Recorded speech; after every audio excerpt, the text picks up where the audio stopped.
மார்க்கத்தை ரசூலுல்லாஹி ஸல்லல்லாஹு அலைஹி வஸல்லம் அவர்கள் காட்டி தந்த மார்க்கத்தை ஒவ்வொருத்தரும் நினைத்த மாதிரி இடைச்செருகல்களை போட்டு போட்டு செய்து கொண்டிருக்கிறார்கள். கேட்டா அப்படி இருக்குது இப்படி இருக்குது மதுஹபுல இருக்குது ஷாஃபி மதுஹபுல இருக்கின்றெல்லாம் ஆதாரம் காட்டுவாங்க. ஆனா ஷாஃபி மதுஹபை எடுத்து பார்த்தாலும் இதுல அறவாசிக்காது. இவங்க ஷாஃபி மதுஹப ஆதாரம் காட்டிக்க செய்கிறாங்களே, இந்த செய்யக்கூடிய விடயத்தில் அறவாசி மதுஹப்லயும் இல்ல ஹதீஸ்லயும் இல்ல.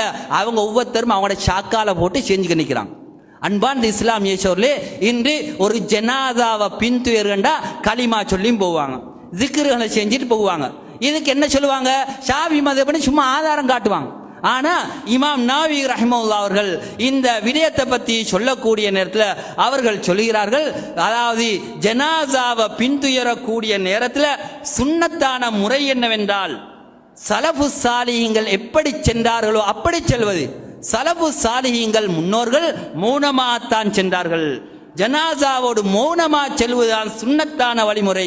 எனவே அந்த ஜனாசாவை பின்துயரக்கூடிய இடத்திலே கிராத்களை ஓதிக்கொண்டோ அல்லது திக்ருகளை செய்து கொண்டோ சப்தங்களை உயர்த்தி செல்லக்கூடாது என்ற ஒரு விடயத்தை இமாம் நவவி ரஹிமஹுல்லாஹ் அவர்கள் அதுக்கார கிரந்தத்திலே சொல்லி இருக்கிறார்கள். ஆனால் மதுஹபுடைய பேர்ல திக்ரு செஞ்சும் போறாங்க. ஆனா மதுஹப்லயும் இல்ல ஹதீஸ்லயும் இல்ல. அன்பான் இஸ்லாமிய சோர்லே இதே போல ஒரு ஜனாசாவை பள்ளிக்கு கொண்டு போய் வச்சுட்டா குல் சூரா ஓதுவாங்க, ஃபாத்திஹா ஓதுவாங்க, அதுக்கு பின்னால ஒரு துஆ ஓதுவாங்க. இதெல்லாம் கேட்டா ஷாஃபி மதுஹப்ல ஈக்கின்னு சொல்லுவாங்க. ஆனா ஷாஃபி மதுஹப் நூல்களை பிரட்டி பார்த்தா துஹ்ஃபா அண்டிக்குது, மின்ஹாஜ் அண்டிக்குது, நிஹாயா அண்டிக்குது, அதே போல முக்னி கிதாபுகள் இருக்குது. இந்த நூல்கள் எதிலையும் இப்படி குல் ஹுவல்லாஹ் ஓதுங்க, ஃபாத்திஹா ஓதுங்க, அதுக்கு பின்னால் இப்படி துஆ ஓதுங்கன்னு எந்த கிரந்தத்திலையும் இல்லை. ஆனா உருவாக்கி போட்டு மதுஹபுலைக்குது தப்பிக்கிறதுக்கு மதுஹபுலைக்குன்னு சொல்லுவாங்க. மதுஹபுலையும் இல்ல ஹதீஸ்லயும் இல்ல. அன்பான் இஸ்லாமிய சோர்லே, எனவே இமாம் ஷாஃபியுடைய மதுஹப் என்னவென்றால் இந்த குர்ஆன் ஓதி சேர்க்கக்கூடிய விடயத்தில் அந்த குர்ஆன் ஓதினா சேராது என்பதுதான் இமாம் ஷாஃபியுடைய கருத்து. ஏனைய இமாம்கள் அபு ஹனீஃபா ரஹிமஹுல்லாஹ் போன்றவர்கள், இமாம் அஹ்மது இப்னு ஹம்பல் ரஹிமஹுல்லாஹ் போன்றவர்கள் குர்ஆன் ஓதினா மையத்துக்கு சேரும் என்ற ஒரு கருத்தையாக சொல்லி இருக்கிறார்கள். ஆனா இமாம் ஷாஃபியுடைய கருத்து என்னவென்றால் குர்ஆன் ஓதி சேர்ப்பது என்பது சேராது என்பதுதான் இமாம் ஷாஃபியுடைய கருத்து. இமாம் நவவி ரஹிமஹுல்லாஹ் அவர்கள் மஜ்மு என்ற கிரந்தத்திலே சொல்கிறார்கள், அதாவது வல் மஷ்ஹூரு ஃபி மذஹபினா, எங்கட மذஹபுல மிக பிரபலமான கூற்று என்னவென்றால் அன்ன கிராஅத்துல் குர்ஆன் லா யஸிலுஹு ஸவாபுஹா, குர்ஆன ஓதி சேர்ப்பது என்பது அவனுடைய சவாபு சேர மாட்டாது என்றுதான் இமாம் நவவி ரஹிமஹுல்லாஹ் அவர்கள் அவர்களுடைய மஜ்மு என்ற கிரந்தத்திலே சொல்கிறார்கள். ஏதோ பின்னால வந்த சிலர் சொன்ன கூற்றுகளை வைத்துக்கொண்டு இதனை செய்து கொண்டு இது மதுஹபிலே இருக்கின்றது என்று ஆதாரம் காட்டுகிறார்கள். அன்பார்ந்த இஸ்லாமிய சோர்லே, இமாம் ஷாஃபி ரஹிமஹுல்லாஹ் அவர்கள் கபர் அடியிலே குர்ஆனை ஓதச் சொல்லி இருப்பதாகவும் குர்ஆனை முழுவதாக ஓதினால் சிறந்தது என்று கூறியதாகவும் ஒரு கருத்தை கூறிக்கொண்டிருக்கிறார்கள். ஆனால் இமாம் நவவி ரஹிமஹுல்லாஹ் அவர்கள் ரியாலு சாலிஹிலே இப்படி ஒரு பதிவை சொல்லியிருந்தாலும் அவர்கள் மஜ்மு என்ற அந்த கிரந்தத்திலே ஷருல் முஹத்தப் என்ற கிரந்தத்திலே சொல்லும் போது என்ன சொல்கிறார்கள்? இப்படி குர்ஆனை ஓதுவது சிறந்தது என்று அஸ்ஹாபுகள் ஷாஃபி மதுஹபை சேர்ந்தவர்கள் பின்னால வந்தவர்கள் சொன்னார்கள் என்ற ஒரு கருத்தை தான் சொல்லி இருக்கிறார்களே தெரிய இமாம் ஷாஃபி சொன்னதாக அந்த மஜ்மு என்ற கிரந்தத்திலே சொல்லவில்லை. அது மட்டுமல்ல, இமாம் இப்னு கஸீர் ரஹிமஹுல்லாஹ் அவர்கள் வலைஸ லில் இன்சானி இல்லா மா ஸா என்ற சூரத்துன் நஜ்மிலே வரக்கூடிய அந்த ஆயத்துக்கு விளக்கம் சொல்லக்கூடிய நேரத்திலே வல் மஷ்ஹூரு ஃபி மذஹபினா, எங்கட மذஹபுல மிக சிறந்த கருத்து, மிக பிரபலமான கருத்து, அந்த சவாபுகள் மையத்துக்கு சேர மாட்டாது என்ற அந்த செய்தியை இமாம் இப்னு கஸீர் ரஹிமஹுல்லாஹ் அவர்கள் பதிவு செய்கிறார்கள். இந்த ஆயத்தை சொல்லிவிட்டு இஸ்தம்பத்தல் இமாம் ஷாஃபிஈ, இமாம் ஷாஃபி ரஹிமஹுல்லாஹ் அவர்களும் வமனித்தபஅஹு, இமாம் ஷாஃபியை பின்பற்றுகிறார்களோ அவர்களும் இந்த ஆயத்திலிருந்து இஸ்திம்பாத் எடுத்தார்கள். இஸ்திம்பாத் என்றால் ஒரு சட்டத்தை எடுப்பது. என்ன சட்டம் தெரியுமா? அன்னல் கிராஅத லா யஸிலு இஹ்தாஉ ஸவாபியா இல் மௌதா, இந்த கிராத் குர்ஆன்களை ஓதி இந்த மையத்துக்கு சேர்த்துவது என்பது இது சேர மாட்டாது என்பதுதான் இமாம் ஷாஃபியுடையவும் இமாம் ஷாஃபியை பின்பற்றியவர்களுடைய கருத்து என்று இமாம் இப்னு கஸீர் ரஹிமஹுல்லாஹ் அவர்கள் சொல்கிறார். லியன்னஹு லைஸ மின் அமலிஹிம் வலைஸ லில் இன்சானி இல்லா மா ஸா, ஒரு மனிதனுக்கு அவன் முயற்சி செய்தா அவனுக்குண்டு, வஅல்லா தஸிரு வஅஸ்ரத்தும் விஸ்ர உக்ரா. ஒரு நஃப்ஸ் அவன் செய்யாத குற்றத்துக்கு அவன் குற்றம் பிடிக்கப்பட மாட்டான். ஒரு மனிதன் எதனை செய்கிறானோ அதுதான் அவனுக்கு உண்டு என்று அல்லாஹ் தஆலா சொல்லக்கூடிய அந்த வசனத்துக்கு விளக்கம் சொல்லக்கூடிய நேரத்தில் லியன்னஹு லைஸ மின் அமலிஹிம், இப்படி குர்ஆனை ஓதி சேர்ப்பது என்பது அவர்களுடைய அமல் கிடையாது, அது அவர்கள் செய்தது கிடையாது. எனவே ரசூலுல்லாஹி ஸல்லல்லாஹு அலைஹி வஸல்லம் இதற்கு உம்மத்தை தூண்டவில்லை. வலா ஹஸவும் அலைஹி, அதற்கு உம்மத்துக்கு அதனை ஏவவும் இல்லை. வலா அர்ஷதவும் இலைஹி, அதற்கு வழிகாட்டவும் இல்லை. அது மினஸ்ஸின் வலா ஈமாயின், குறிப்பாகவோ அல்லை சைக்கினையாவோ நபியலார் ஸல்லல்லாஹு அலைஹி வஸல்லம் இப்படி ஒரு அமலை காட்டித் தரவில்லை. வலம் யுன்கல் ذلك அன் ஹதிமின சஹாபா, சஹாபாக்கள் யாரை தொட்டும் இப்படி ஒரு செய்தி நக்கல் பண்ணப்படவில்லை, அதாவது ஹதீஸ்களிலே பதிவு செய்யப்படவில்லை. எனவே இமாம் ஷாஃபியை பின்பற்றியவர்களுடைய மதுஹப் என்னவென்றால், கருத்து என்னவென்றால், இப்படி குர்ஆன் ஓதினா சேராது என்பதுதான் கருத்து என்பதை இமாம் இப்னு கஸீர் ரஹிமஹுல்லாஹ் அவர்கள் சொல்லிவிட்டு வலவுகான கைரன் லஸபகூனா இலைஹி, இமாம் இப்னு கஸீர் ரஹிமஹுல்லாஹ் அவர்கள் சொல்கிறார்கள், அது சிறந்த ஒரு காரியமாக இருந்தால் லஸபகூனா இலைஹி, சஹாபாக்கள் முந்தி செய்திருப்பார்கள், எங்களை விட முந்தி அவங்க செஞ்சிப்பாங்க. வபாபுல் குர்பாத்தி யுக்தஸரு ஃபீஹி அலன் நுசூஸ், இந்த இபாதாத்கள் என்பது வணக்க வழிபாடுகள் என்பது நஸ்ஸு வந்தால், ஹதீஸ் வந்தா ஹதீஸ்களிலே போதுமாக்கப்பட வேண்டுமே தவிர கியாஸை கொண்டு புத்தியை கொண்டு ஒப்பிட்டு ஆராய்ந்து இப்படி செஞ்சா நல்லமே அப்படி செஞ்சா நல்லமே என்று இபாதத்துகள் செய்யப்பட மாட்டாது என்ற ஒரு அடிப்படையை இமாம் இப்னு கஸீர் ரஹிமஹுல்லாஹ் அவர்களுடைய தஃப்சீரிலே விளக்கமாக சொல்கிறார்கள்.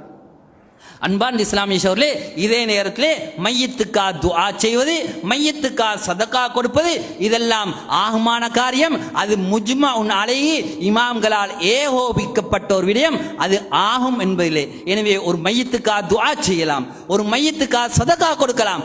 ஆனா மையத்துக்கா இப்படி எல்லாம் இபாதத்துகளை செய்கிறாங்களே சவாபு சேரும்னு சொல்லி இது சேராது என்பதுதான் ஷாஃபி இமாமுடைய கருத்து, மதுஹப் என்று இமாம் இப்னு கஸீர் ரஹிமஹுல்லாஹ் அவர்கள் விளங்கப்படுத்துகிறார். அன்பார்ந்த இஸ்லாமிய சகோதரர்களே, எனவே இப்படி எல்லாம் ஒன்றை சேஞ்சு போட்டு ஏதோ ஊரில் உள்ள வளமைகளை சேஞ்சு போட்டு என்ன செய்வாங்க, இதெல்லாம் ஷாஃபி மதுஹப்னு ஆதாரம் காட்டுவாங்க. அன்பார்ந்த இஸ்லாமிய சகோதரர்களே, நாங்கள் ஒரு கேள்வியை கேட்கிறோம். 40 வருஷத்துக்கு முந்தி இலங்கையில் ஷாஃபி மதுஹப் இருக்கலையான்னு கேட்கிறோம். இந்த இலங்கையில் வெலிகம போன்ற பகுதிகளில் 40 வருஷத்துக்கு முந்தி இந்த குழுவெல்லாம் ஈக்கல்ல, ஃபாத்தியா ஓதுவதெல்லாம் மீக்கல்ல, புதுசா உருவாக்கப்பட்டு. அப்ப நாங்க கேட்கிறோம், இந்த 40 வருஷத்துக்கு முந்தி இந்த ஷாஃபி மதுஹபை பின்பற்றக்கூடியவங்க இந்த வெலிகமையில வாழலையா?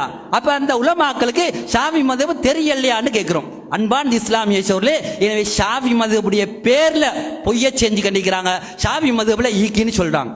அன்பார்ந்த இஸ்லாமிய சகோதரர்களே, அந்த இவைகளை செய்வதற்கு சில ஆதாரங்களையும் காட்டுவாங்க. என்ன, ரசூலுல்லாஹி ஸல்லல்லாஹு அலைஹி வஸல்லம் மையத்தை வச்சுக்கண்டு அபூபக்கர் ரலியல்லாஹு அன்ஹு அவர்கள் ஒரு துஆ ஓதினாங்க. அதுக்கு சஹாபாக்கள் ஆமீன் சொன்னாங்க. இது ஹசனுல் லிகைரி என்ற தரத்தில் இருக்குது, இது ஏற்றுக்கொள்ளப்பட முடியுமான ஒரு ஹதீஸ் என்று ஒரு ஆதாரத்தை சமீபத்தில் நடந்த ஜனாசாக்கள் நீங்க அந்த ஆதாரத்தை கேட்டிருப்பீங்க. 2-3 மையத்தில் இந்த ஆதாரங்கள் காட்டப்பட்டு. அன்பார்ந்த இஸ்லாமிய சகோதரர்களே, நாங்கள் ஒரு கேள்வி கேட்கிறோம். ரசூலுல்லாஹி ஸல்லல்லாஹு அலைஹி வஸல்லம் அவர்கள் நுபுவத்து கிடைச்சதுக்கு பின்னால 40வது வருஷத்திலிருந்து 23 வருட காலங்கள் ஜனாசாக்கள் தொழுதாங்க. 23 வருட காலங்கள் ஜனாசா தொழுகை நடந்தது. யுத்தங்கள்ல சஹாபாக்கள் கொல்லப்பட்டாங்க, ஷஹீதானாங்க. இன்னும் பல சஹாபாக்கள் அவர் ரசூலுல்லாஹ்வுடைய மஹப்பத்துக்குரிய பல சஹாபாக்கள் மரணித்தார்கள், ரசூலுல்லாஹ்வுடைய பிள்ளைகள் மரணித்தார்கள். இப்படி எல்லாம் மரணித்த நேரத்தில் ரசூலுல்லாஹ் இப்படி எல்லாரும் வச்சுக்கிட்டு ஒரு கூட்டு துஆ ஓதினாங்களான்னு கேட்கிறோம். எங்கேயும் எந்த பதிவும் இல்லை. ஆனா ரசூலுல்லாஹி ஸல்லல்லாஹு அலைஹி வஸல்லம் மௌத்தா காட்டி மீந்து அபூபக்கர் ரலியல்லாஹு அன்ஹு என்ன செஞ்சுக்காங்க, கூட்டு துஆ ஓதிக்காங்க, சஹாபாக்கள் ஆமீன் சொல்லிட்டு பேசிட்டாங்கன்னு ஒரு ஆதாரம் காட்டுறாங்க. அன்பார்ந்த இஸ்லாமிய சகோதரர்களே, அந்த ஆதாரத்தை நாங்க எடுத்து பார்த்தா இது மிகவுமே பலவீனமான ஒரு செய்தி. வாக்கிதி என்று சொல்லப்படக்கூடிய ஒரு அறிவிப்பாளர் அறிவிக்கக்கூடிய ஒரு செய்தி. அதுல என்ன சொல்றாருண்டா, இமாம் அபூபக்கர் ரலியல்லாஹு அன்ஹு அவர்கள் ஒரு செய்தியை சொல்றாங்க. அதாவது ரசூலுல்லாஹ் மரணித்ததுக்கு பின்னால நீங்க உங்களோட மெசேஜ் எத்தி வச்சிட்டீங்க, நீங்க நல்லதை செஞ்சிட்டீங்க, உங்களை பின்பற்றக்கூடியவர்களா எங்களை ஆக்கிவிடு என்று ஒரு துஆ கேட்டதாக ஒரு செய்தி. அதுல முழுக்க வருது ரசூலுல்லாஹ்வை புகழ்ந்தாங்க. அங்க பெரிய துஆ உண்டோதல்ல, குல் ஹுவல்லாஹு ஓதம் இல்ல, ஃபாத்தியா ஓதம் இல்ல, ஈசால் சவாப் துஆ கேட்கம் இல்ல. இங்க செஞ்ச வேலை ரசூல்லா புகழ்ந்தாங்க. ரசூல்லா புகழ்ந்து போட்டு ரசூல்லா பின்பற்றக்கூடியவர் நின்றுமா எங்களை ஆக்குன்னு ஒரு செய்தி வருது. இந்த செய்தியை சியர் ஆலாம் நுபலால இமாம் தஹாபி ரஹிமுல்லா அவர்கள் கொண்டு வந்திருக்கிறார்கள். ஆனா இந்த செய்தியை பார்த்தா இது வாக்கிதி என்று சொல்லப்படக்கூடிய ஒரு அறிவிப்பாளர் அறிவிக்கக்கூடிய செய்தி. வாக்கிதி என்பவர் இஸ்லாமிய சரித்திர நூல்களில் மிகவும் அறியப்பட்ட ஒருவர். அவர் பொய்யான செய்திகளை சொல்லக்கூடியவர். இமாம் தஹாபி ரஹிமுல்லா அவர்கள் சொல்கிறார்கள், உலமாக்கள் இஜ்மான் ஏகோபித்திருக்கிறார்கள், இந்த வாக்கிதியுடைய செய்திகள் ஏற்றுக்கொள்ளப்பட மாட்டாது, வாக்கிதி அறிவிக்கக்கூடிய செய்திகள் ஏற்றுக்கொள்ளப்பட மாட்டாது என்ற விடயத்திலே உலமாக்கள் ஏகோபித்திருக்கிறார்கள் என்ற ஒரு செய்தியை சொல்கிறார்கள். இமாம் நசாயி ரஹிமுல்லா அவர் சொல்கிறார்கள், லா அக்துபு ஹதீஸோ, அவருடைய ஹதீஸ்களை நாம் பதிவதே கிடையாது. இமாம் ஷாஃபி ரஹிமுல்லா அவர் சொல்கிறார்கள், குத்துபுல் வாக்கிதி கிதுபுன், வாக்கிதியிட செய்திகள் புத்தகமே பொய் என்று இமாம் ஷாஃபி ரஹிமுல்லா அவர் சொல்கிறார்கள். இந்த செய்தியை வச்சுக்கிட்டு ஹசனுல் லிகைரிஹி, பாருங்க, தரம் உள்ளது, ஆதாரம் எடுக்க முடியாது, ஆதாரம் எடுக்க முடியுமான ஒரு ஹதீஸ், எனவே இதை நாங்கள் ஓதுறோம்னு சொல்லி ஆதாரம் காட்டுறோம். அது மட்டுமல்ல, வாக்கிதி யார்கிட்ட அறிவிக்கிறாரு? மூஸா இப்னு முஹம்மது என்று சொல்லப்படக்கூடிய ஒருவர் அறிவிக்கிறாரு. இமாம் இப்னு ஹஜர் ரஹிமஹுல்லாஹ் அவர் சொல்கிறார்கள், இவர் பலவீனமானவர். எனவே வாக்கிதியும் பலவீனமானவர், வாக்கிதிய உஸ்தாதும் பலவீனமானவர். அது மட்டுமல்ல, இந்த செய்தி சஹாபாக்கள் இல்லாம வந்திக்குது, தாபிஈ ஒருவர் அறிவிக்கிறாரு, இது முர்சலான ஒரு செய்தி. எனவே முர்சலான ஒரு செய்தியை ஏற்றுக்கொள்ள முடியுமான தரத்திலே அது கிடையாது என்ற பல செய்திகளை வைத்து இது ஆதாரமற்ற ஒரு செய்தி. எனவே இந்த ஆதாரமற்ற ஒரு செய்தியை வைத்து அங்கே பள்ளியிலே பொதுமக்களை கூட்டி, பாருங்கள் ஹசனுல் லிகைரிஹி, இது தரமான ஹதீஸ், எனவே நீங்க ஓதுங்க, இதெல்லாம் செய்யுங்க, இதெல்லாம் ஷாஃபி மதுஹப்னு காட்டுறான். அன்பான் இஸ்லாமிய சோர்களே, நாங்க ஒரு சவாலா கேட்கிறோம். துஹ்வா என்று அவங்களோட நூல் இருக்குது, முகுனி என்று நூல் இருக்குது, மின்ஹாஜ் என்று நூல் இருக்குது, என்ற நூல் இருக்குது. இந்த ஷரவுல் முஹத்தப் என்ற நூல்கள் ஷாஃபி மதுஹப்ல நிறைய அடுக்கி கொண்டு போகலாம். இந்த கிதாபுல எதுல சரி காட்டுங்க, குல் ஹுவல்லாஹ் ஓத சொல்லிக்காங்க, ஃபாத்தியா இப்படி மையத்தை வச்சுக்கணும் ஓத சொல்லிக்காங்க, அதுக்கு பின்னால் இப்படி எல்லாரும் இருந்து கூட்டா துவா ஓத சொல்லிக்காங்க. இதுக்கு மாத்தமா நாங்க காட்டலாம். அன்பான் இஸ்லாமிய சகோதரர்களே, இந்த தொழுகைக்கு பின்னால கூட்டு துவா ஒன்றை உருவாக்கிக்காங்க. ஆனா இது இல்லை என்றுதான் ஷாஃபி மதுஹபுடைய நூல்கள்ல இருக்குது. எனவே இந்த சிர்ரா ரகசியமா ஓதணும் தான் இருக்குது. எனவே எல்லாத்தையும் உருவாக்கி போட்டு ஷாஃபி மதுஹப் லேபலை மடிச்சு பொதுமக்களை ஏமாற்றிக் கொண்டிருக்கிறார்கள். அன்பான் இஸ்லாமிய சகோதரர்களே, இவர்கள் அல்லாஹ்வை பயந்து கொள்ள வேண்டும். அன்பான் இஸ்லாமிய சகோதரர்களே, இவர்கள் அல்லாஹ்வை சாட்சியா வைத்து இவர்கள் பேச வேண்டும். ஏதோ மனதுக்கு பிடிக்கக்கூடியவைகளை, ஏதோ ஆதாரம் இல்லாவிட்டாலும் எமது மனதுக்கு எமது ஊருக்கு இது இயல்பாக இருக்கின்றது என்பதற்காக வேண்டி இப்படியான ஆதாரங்களை காட்டக்கூடாது என்பதை வினயமாக வேண்டிக் கொள்கிறோம்.